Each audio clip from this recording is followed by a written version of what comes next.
Halo. Halo, malam. Masa? Tunggu sini. Oh, lu malam ini sendiri sih? Saya lagi kerja tugas akhir ini. Tugas kan? Oh, tugasnya siapa ya? Tugasnya Pak Saru sini kan. Oh, Palasar deh. Memang kuliah semester akhir begini tugas menumpuk. Itu sih. Kenapa ada perlu tadi kah? Tidak kan? Hanya datang sial itu. Oh, saya kira mau kerja tugas. Ini malam enaknya mau capek. Apa kau? Beli rokok toh atau apa lu? Rokok sebentar dulu. Tugas le. Bilangnya tadi kau mau kerja tugas. Ini tadi mau kerja sudah. Tugas tentang apa? Ini kah tugas tentang bagaimana kita mengalis kasus COVID-19 itu dengan menggunakan teori identitas sosial. Oh, Kenapa ada pula apa tadi? ini kayak kan kayak ini alumni sosiologi itu. Kami sekarang ada tugas kayak Oh, itu. Jadi mungkin kayak tahu siap saya bantu. begini kayak kan sekarang COVID-19 itu, jadi ada tugas kemarin Tentang apa? itu COVID-19 itu dianalisis melalui teori identitas sosial. Jadi Oh, mungkin kayak tahu bagaimana oke. menganalisis COVID-19 ini dengan Teori identitas sosial. identitas sosial kayak Oh, ini. siap. Sabar, saya ingat boleh. COVID-19 dia menggunakan teori identitas Teori sosial. identitas sosial kayak. Oke. Oh, ya. Jadi begini ya, Rike. Yang pertama itu kita harus tahu dulu apa itu penyakit COVID-19. Oh iya, oke. Saya jelas sedikit kita penyakit COVID-19 ya. Siap, oke. Kalau yang saya tahu penyakit COVID-19 ini adalah virus yang saat ini banyak diperbincangkan karena penyebarannya sangat cepat, Iya. sehingga sampai saat ini virus ini sudah menyebar dan menginfeksi hingga 200-an negara, Oh iya. termasuk Indonesia. Oke, Adik, jadi saya lanjutkan ya. Oh iya, oke. Jadi gini tadi kayak kan COVID-19 nih sudah dari dulu masuk di Indonesia itu, dan banyak kasus yang terjadi tuh. Jadi lanjut tadi kayak mungkin kayak bisa jelaskan ini bagaimana analisis dari teori Teori identitas sosial. identitas Oh, sosial iya. tadi kayak. Oh ya. Jadi berdasarkan teori identitas sosial Iya. yang ditulis oleh Henry Tatsveld dan John Turner tahun 1982. Jadi dia mengatakan bahwa prasangka biasanya terjadi disebabkan oleh in-group favoritism, yaitu cenderungan untuk mendiskriminasikan dalam perlakuan lebih baik atau menguntungkan in-group di atas out-group. Sudah ngerti? Oh iya. Terus berdasarkan teori ini, masing-masing dari kita ini akan berusaha meningkatkan harga diri kita. Yang pertama dengan cara identitas pribadi atau personal identity dan identitas sosial atau social identity yang berasal dari kelompok yang kita miliki.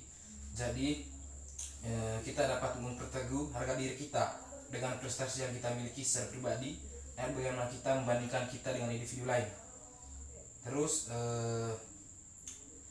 identitas sosial adalah, coba mau adik siapkan kertas atau apa lu? Tidak, saya dengar sih. Dengar sekak? Oh iya. Nanti kan saya ambil dia punya kesimpulan. Oh iya, siap. Oke, tadi lanjut ya. Oh iya. Identitas adalah suatu kesadaran akan kesatuan dan kesinambungan pribadi. Menurut Erikson ada dua macam pembagiannya. Yang pertama identitas secara pribadi dan identitas berdasarkan ego. Identitas pribadi yang timbul karena perjalanan masa lalu atau pengalaman pribadinya yang mengalami perubahan pada individu tersebut. Sedangkan identitas pribadi akan menimbulkan identitas ego jika identitas itu disertakan dengan kualitas eksistensial sebagai subjek otonom. Dari jadi adik ini itu tadi baru penjelasan mengenai identitas sosial. Berikutnya Kak akan menjelaskan tentang ini apa ya, aspek-aspek dimensi identitas sosial. Oh iya, siap. Dimensi dalam identitas sosial yang pertama yaitu dalam mengkonseptualisasikan identitas sosial. Menurut Jackson dan Smith ada 4 dimensi dalam mengkonseptualisasikan identitas sosial. Yang pertama, persepsi dalam konteks antar kelompok. Ini berarti Dengan mengidentifikasi diri pada sebuah kelompok, maka status dan gengsi yang dimiliki oleh kelompok tersebut akan mempengaruhi persepsi setiap individu di dalamnya. Persepsi tersebut kemudian menuntut individu untuk memberikan penilaian baik terhadap kelompoknya maupun kelompok yang lain. Yang kedua, diatric in-group. Secara umum, in-group dapat diartikan sebagai suatu kelompok di mana seseorang mempunyai perasaan memiliki dan common identity atau identitas umum. Sedangkan out-group adalah suatu kelompok yang dipersepsikan jelas berbeda dengan in-group. Adanya perasaan in-group sering menimbulkan in-group bias, yaitu kecenderungan untuk menganggap baik kelompoknya sendiri. Menurut Henry Tazwell dan Michael Billing, in-group bias merupakan refleksi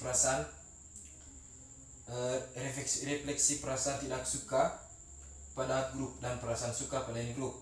Hal tersebut terjadi kemungkinan karena loyalitas terhadap kelompok yang dimilikinya yang pada umumnya disertai di evaluasi kelompok lain. Jadi setelah tadi saya jelaskan identifikasi sosial, aspek itu tadi sudah yang kayu jelaskan tadi. Mungkin Asy sudah mengerti atau mungkin Asy perlu tanya lagi. Oke, siap Kak. Jadi sebelumnya terima kasih Kak. Sudah menjelaskan tadi. Jadi begini Kak, kita lihat COVID-19 ini kan Kak merupakan virus yang saat ini heboh diberitakan di media. COVID-19 ini heboh. COVID-19 ini dapat dibagi menjadi dua bagian yang terdapat di dalam masyarakat Kak. Di antaranya adalah jika seorang itu terpapar dengan virus corona dan seorang yang termasuk dalam paparan virus corona ini terbagi menjadi 3 bagian. Di antaranya adalah mereka yang terpapar positif, orang dalam pemantauan atau ODP, dan pasien dalam pengawasan atau PDP. PDP pasien dalam pengawasan, saya baru tahu itu. Dan PDP adalah orang yang sakit yang dicurigai terjangkit virus corona. Jadi yang belum belum sah lah gitu Kayak belum sah dia menjadi pasien virus. Itu tadi. Dia masih dalam ODP. PDP. Iya, itu masih dalam mereka pihak rumah sakit masih mencurigai belum terjangkit ini penyakit COVID ya. Terus. Jadi orang yang dimaksud orang yang masuk dalam ODP dan PDP adalah mereka yang saat dikucilkan dalam masyarakat, bahkan tidak diperlakukan layaknya manusia, seperti yang kita lihat di media sosial bahwa penolakan jenazah yang ada kemarin di TV kemarin di Kupang Kayak kasus yang di Siloam tuh. Jadi, tapi saya tidak tahu jelas bagaimana dia punya kasusnya. Memang saya sendiri merasa sebagai mengenai kasus yang banyak diberitakan di media Kayak itu merupakan itu terjadinya karena perbedaan identitas sosial dalam masyarakat. Mereka yang sehat yang tidak terpapar virus corona menganggap bahwa orang yang terpapar corona atau COVID-19 mengancam jiwa masyarakat yang menolak. Kategori yang terdapat dalam kasus ini adalah orang-orang yang sehat dan tinggal di wilayah zona merah COVID-19 menganggap dirinya kelompok yang tidak terkena virus corona. Mereka yang sudah mengkategorikan dirinya sudah mematuhi peraturan yang telah ditetapkan pemerintah dan dinas kesehatan, itu dengan mencuci tangan sebelum dan sesudah beraktivitas dengan menggunakan sabun dan mencuci tangan dengan sabun, memakai masker bagi yang sedang sakit dan yang bepergian, berdiam diri di rumah, dan menjaga jarak untuk memutus penyebaran COVID-19 atau virus corona ini. Siap. Padahal itu tadi Adek sudah bisa simpulkan sendiri tadi. Itu sudah perlu tanya dengan kau ya, daripada nanti bisa. Tidak kayak ini kan kita perlu juga tuh saling bertukar pikiran. Iya, itu yang penting. Jadi, Itu saja deh. Coffee membahas itu ya, mudah-mudahan mengenai kasus-kasus yang ada di media ini semoga kedepannya bisa terselesaikan dengan baik.